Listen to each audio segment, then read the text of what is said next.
দর্শকদের মন জয়ের পর এবার বিশেষ তকমাও পেলেন Binodini. South Asian International Film Festival of ফ্লোরিডায় 3টি পুরস্কার পেয়েছেন বাংলা ছবিটি।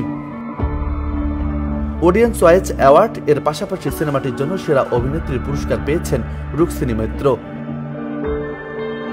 আর তার ক্যারিয়ারের প্রথম বাংলা ছবির কারণে বেস্ট ডিরেক্টরের খেতাব পেয়েছেন রামকমল মুখার্জি। পুরস্কার পাওয়ার প্রসঙ্গে পরিচালক ভারতীয় গণমাধ্যমকে বলেন, দর্শকদের ভালোবাসার পরে আন্তর্জাতিক স্তরে সম্মান পেল ছবিটি। রিয়াকশনগুলো পেয়ে মনে হচ্ছে যাবতীয় কষ্ট সার্থক। ফ্লোরিডায় হাউসফুল শো ও তারপরে 3টা অ্যাওয়ার্ড পাবো, এটা ভাবতেই পারিনি।